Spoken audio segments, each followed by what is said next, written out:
So day number 10 on the race course, the approach and passage of the Cape Verde Islands. Gaius leading at this point, closest to the rum line. That's the line to the east there, the most direct route down to Cape of Good Hope.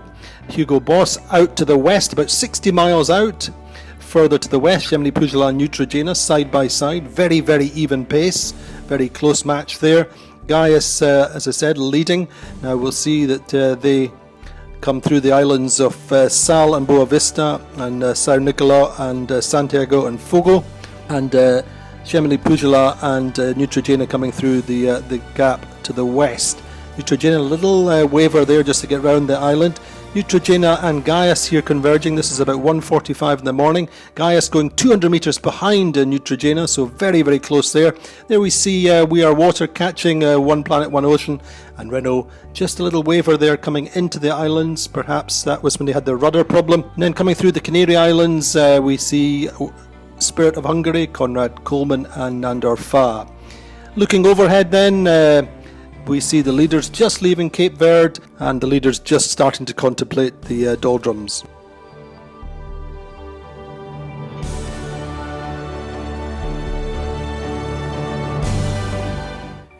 So Gemini Pujala, the new leaders as of this morning, 4.2 miles ahead of Neutrogena. Neutrogena going more to the west, Gemini Pujala on a course directly south. Hugo Boss up to third, 32 miles behind the leaders, but the fastest in the fleet, 19.9 knots, also going due south. Renault Captur now fourth. Gaia Centros Auditivos then paying the price for their westerly course over the early morning, down to fifth at 74 miles behind. One Planet, One Ocean, Pharmaton in sixth at 281 miles behind. 60 miles behind them, We Are Water, catching them about 2 knots quicker, and Spirit of Hungary in 8th place and making 14.5 knots. Good morning, everybody. Today is the 9th day of race for the Barcelona World Race. We have the boat sailing in strong trade winds since 36 hours, and the wind this trade winds is going to relax a bit in the next few hours. So the boats in the north are going to sail today in winds between 25 and 30 knots. In this time, the boats leading are going to sail in 20-25 knots of wind, and they're going to go south. And we see on the next slide, that's the situation this evening. So the boats will be in 15 knots trade winds, and thinking about how they're going to enter the doldrums. Because if we have a look on the doldrums, the more east you are, the less wind you have, and the more west you come, you have more wind, and also the doldrum is a bit shorter. So the question is, should I go more west and do a longer way, or should I go just through the doldrum here? The situation tomorrow morning, the boats will be around 6 degrees north, so just in the enter of these doldrums, which is quite short because of the strong trade winds in the 48 last hours. So the situation will be, should I go west, should I go east?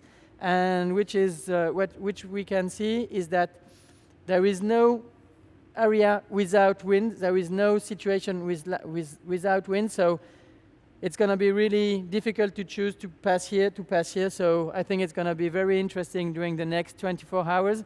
And the first boat are expected at the equator around Sunday afternoon.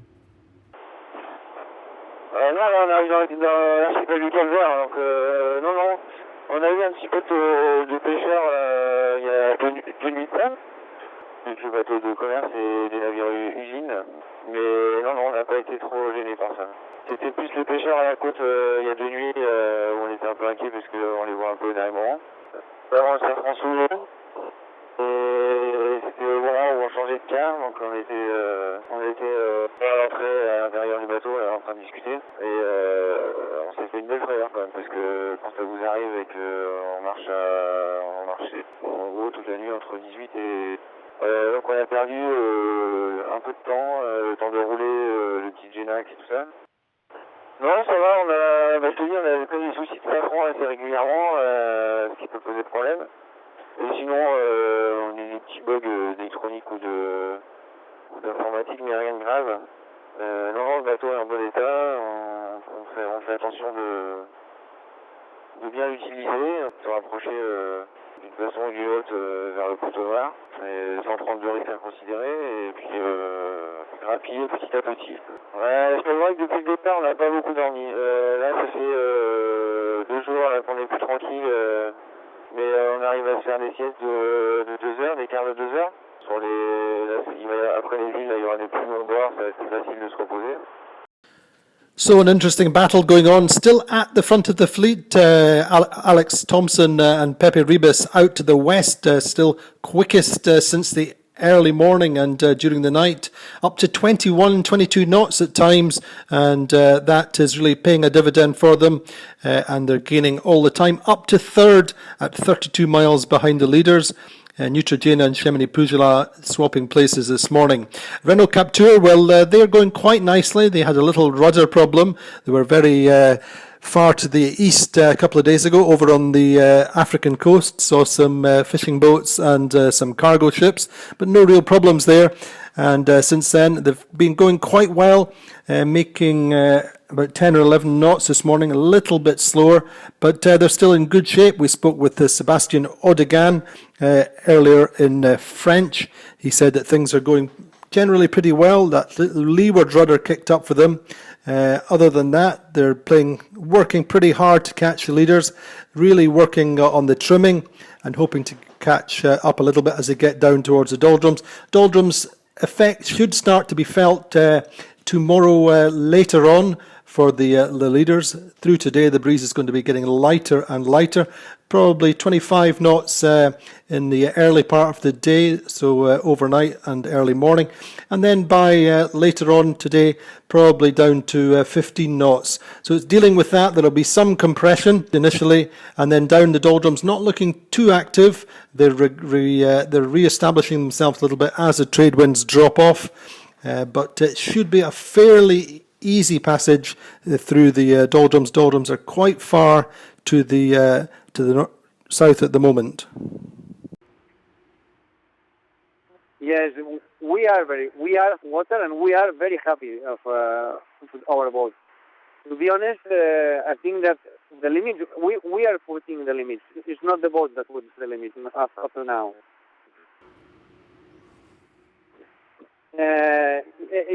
That's right. 4 years ago when we break the mast at these latitudes, we had the same wind that we are having now, the same seas, with these quite rough seas.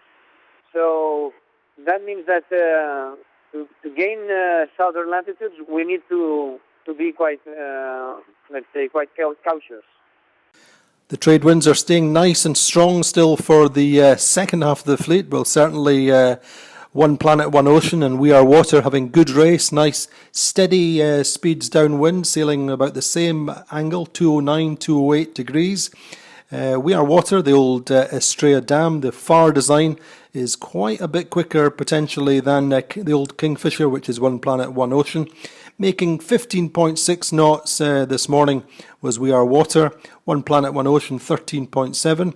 By comparison, though, over the last 24 hours, One Planet, One Ocean sailed 324 miles and We Are Water 362. So there's steady gains for We Are Water.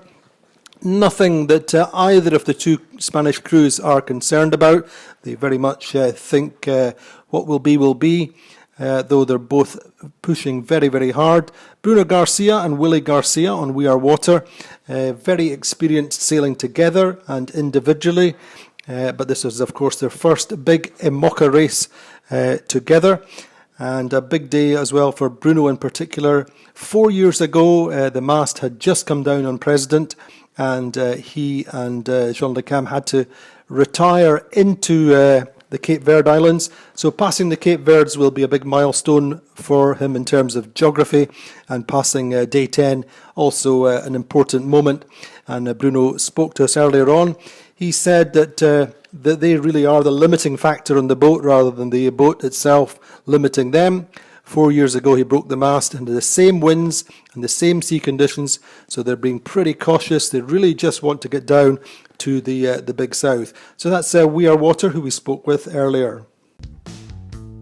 Barcelona's Technon Hospital hosted the 16 skippers to receive a special medical course before setting off around the world, because at times the unexpected can occur. My worst experience was losing my co-skipper, and so he fell overboard, and it took me 35 minutes for me to find him and get him back on board. We had very strong conditions, and I almost lost him for real. Yo la pasé a Barcelona World Race, 2 semanas antes del Cabo de Hornos me rompí los 2 meniscos en una rodilla. Entonces vine con una pierna cojeando las últimas 6 semanas. Después me he roto costillas, me he roto dedos, me he roto brazo, me he roto muchas cosas en el barco. Mejor no pensar en esas cosas, ¿no? Al final no puedes hacer nada, pues si toca, toca. Prevention of accidents is the most important thing during the race. Partying after sailing is more dangerous than sailing most of the time. For a whole day, the skippers were given instruction in the protocol of offshore medical assistance, the use of the first aid kit, and possible on-board interventions in the case of an accident.